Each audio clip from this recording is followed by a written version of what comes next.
everyone, welcome back to Casting Blog and welcome back to another new video. So today I'm sharing my 3-month real-world review of the Soundcore V20i OWS earphones. Now I've been using them daily for gym, while driving, for taking calls, and also for editing my videos sometimes. So please note that this is not a sponsored video, but this is just my honest experience of the V20i OWS earphones. So let's start with the build quality and comfort. Now, what I loved from day one is the open ear comfort. And many of the users who would be buying one of these, that would be one of the primary requirements for them as well. So after 3 months, the biggest question is, do they stay comfortable? For me, it's yes. The ear hooks haven't loosened. As you can see, I can shake my head, but it's not moving. There is no pressure on the ears as well. You can see that they just like sit on the earlobes comfortably without causing any pressure on any area of the ear. And they're still super lightweight. But if you're someone who runs aggressively or someone who does a lot of workout where there's a lot of movement, you might still feel slight movement, but not falling off definitely. But they shift a little bit, I think, which should be okay. And you shouldn't be concerned, and you don't have to adjust these again and again. Now, one thing which I would really appreciate Soundcore for doing is that on these V20i headphones, they have given this adjustable earlobe. So you can adjust it in like 3 different levels, and the one that fits the perfect, you can just set it that way, and then you can just put it on your earlobes. Now, this is definitely sweat resistance. So if you're someone who use headphones on your gym, so you can be rest assured that these are not going to cause any issues or will give you any trouble if you use and if you sweat a lot.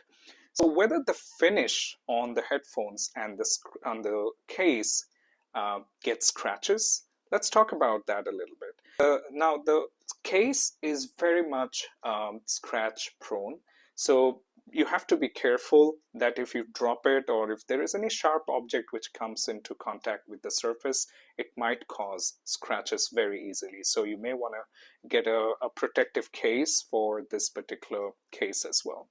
Now, regarding the finishing on the earphones itself, I would say that they're pretty good. Now, I have kind of like dropped twice so far. So usually I was just taking out these headphones from the case while I just dropped them. And I was I was standing, so mostly I was at a height of like 6 feet, which is my height, and then I just dropped it from that level. But I haven't gotten any scratches so far, so as you can see that, I'm just trying to show you as much as possible. But then again, I don't see like any scratch or that's like visible on the surface of these headphones, which is really great. Now, for the long session, like, if you're someone who edit videos or, you take like a lot of calls in your office or on your meetings, I think this is really comfortable and you shouldn't be having a lot of pain or any kind of discomfort if you're wearing it for a long time. Now let's jump to the sound quality after 3 months. Now, because they're OWS, you're not getting the booming bass like in-ear earbuds. But after 3 months, here's the real story. Bass is still punchy, but it's not very overpowering, and vocals are really clear, and which I liked very much. Now, there is no distortion at high volume, so I normally listen to it at 50 to 60%, and I've sometimes gone up to like 70 just for testing. I haven't found any distortion in the volume so far. The sound stage feels open, so which is great if you're someone who does a lot of podcasts and vlogs, so you can definitely use these headphones as well. But if you're a bass head, so these won't replace your in-ear ANC earbuds. Now, compared with my first week of using these headphones till now, the tuning still feels consistent, so there is no degradation in sound or there is any weird crackling noise that I see with these headphones, which is really great. Now let's jump to the mic and call quality. The call quality is surprisingly good. So I've taken calls in my car, at the gym, and even outside in traffic. The voice sounds really natural. the wind, or if there is a lot of background noise, so that reduction isn't perfect, but it is still usable. You can hear the other person. And people never complained that they can't hear me, which is really great. Now, sometimes there is a lag if you're at a distance from your device to which this is connected, but I'll just come to that in a little bit. But when I'll talk about the connectivity features of this headphone. But so far, there is no issue with the call quality when it is actually connected to your phone and you're just nearby to your device. So, which is great. I never had a call drop or any kind of issues where the other person cannot hear me in those scenarios. So it has never happened so far.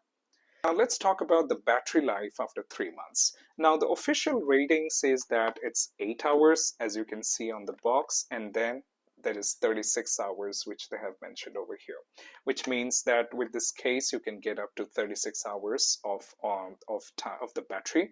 But in just single charge, it should stay about like 8 hours. I would say it does still do that job, but it's not 8 hours, of course. But I got about 5.5 to 6 hours, which it just works absolutely fine if you're someone just listening at 650 to 60% or max 70% of the volume level.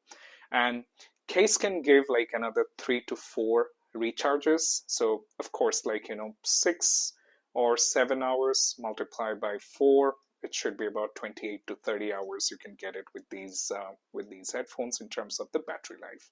And there is no battery drain issues, which is really awesome. I've never seen that. The battery is like degrading really quick.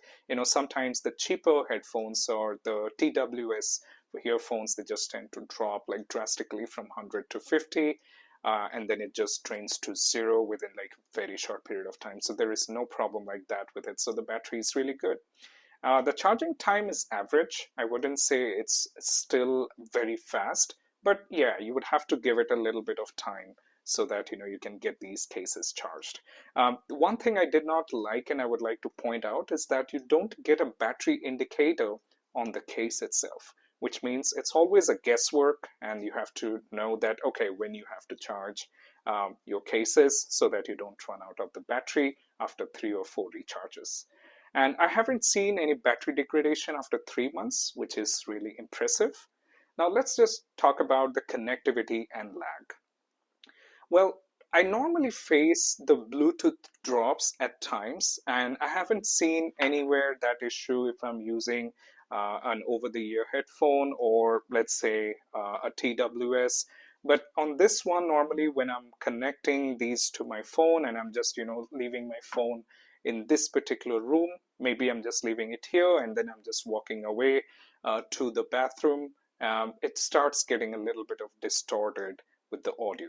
So that's one of the areas that I think you might have to make sure that if you're at a distance, it's fine, but it has to be an open room. So if you're in a gym or something, you like to keep your phone or place your phone at a distance and then want to do your workouts, it should be absolutely fine. But inside the rooms, you might find sometimes there's a little bit of distortion when you're away from your devices. The multi-device switching, it is there, which is really great. So you all have to do is just take your headphones out of the case, and then if the headphones are previously paired with your laptop, with your smartphone, and if the Bluetooth is turned on both of them, this is going to be automatically connecting. But while doing the switching between multiple devices, there is a lag. So, and I found that to be about a noticeable lag between 5 to 10 seconds. As you can see in this video I'm sharing, so I'm trying to play a music on my phone and then I'm then switching over to the YouTube video, and you can see that there's a lag. It's not really instantaneous. That's one of the areas I see that there's a little bit of lag. And the next thing is that, of course, you get zero lag for your YouTube, and if you want to use Netflix, want to listen to an audio or your music, which is absolutely fine. For gaming also, this is just fine. So I have not seen any lag in terms of the sound output, or while playing any game. So which should just do the job for most of the people, unless you're someone who have used really high-end gaming headphones. Now, next thing I would just touch base is the app. Now, the app is really, really customizable, and you can do a lot of things over there, starting from customizing these lights, as you can see. And you can also do it like a party mode. You can do like a breathe. You can keep it like solid. So you can do all those things in that app. So which is really great. Now, next thing I would talk about is the touch sensors that it comes with. So there are a lot of things you can do with these headphones, right? So you can customize it. You can do a lot of changes, how you want to interact with it. Like what should a swipe do, what should a double tap do, what should a single tap do. So you can customize all those things with the app. So which is really great. And someone, if you're not really want to use the lighting feature, for instance, you can of course turn them off, and that should be preserving some of the battery for your headphones as well, which is really great. But one thing I didn't like is the touch panel which you get on both the headphones. So sometimes when you're doing a double tap, you might do it here instead of here, or it's here. So sometimes you just find that right point where you have to touch, and that can be a little bit annoying. Although I have set a lot of things on my settings on the app, but then I don't feel like using much other than just the single tap feature. Of course, you can do accept your calls, you can reject your calls with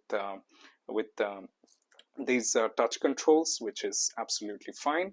And that's pretty much about it. You also get a gaming mode, as you can see over here, so which basically will reduce further the latency over here. So if you're a gamer and you want to use this, you can just download the Soundcore app and you can customize that that's the setting for the gaming mode as well.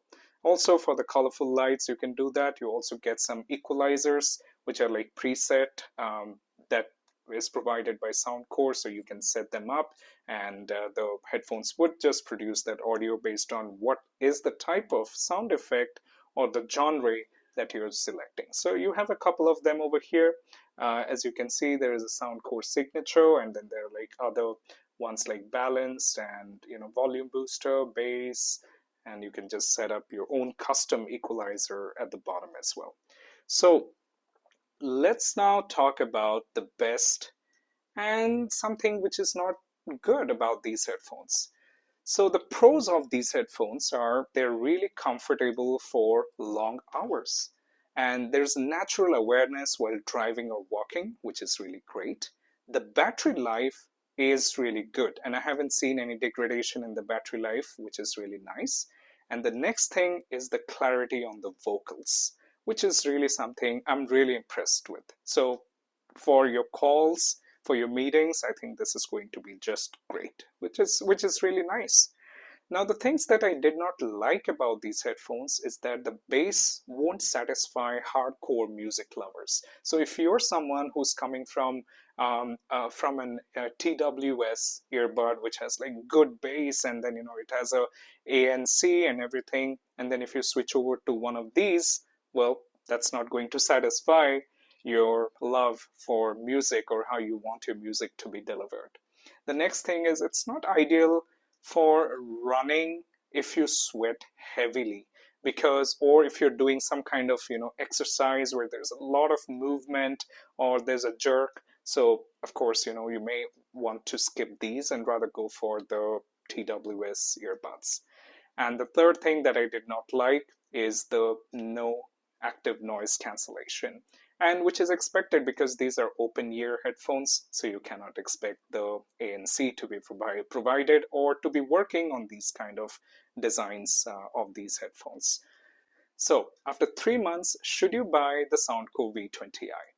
If you want all-day comfort, awareness, and clear audio, these are excellent, and I'm still using them daily. But if you want like deep bass or total isolation, go with an in-ear ANC earbud instead. So if you found this review helpful, please drop a like, subscribe to Casting Blog, and comment below if you want a 6-month follow-up. Thanks for watching. I'll see you in the next one.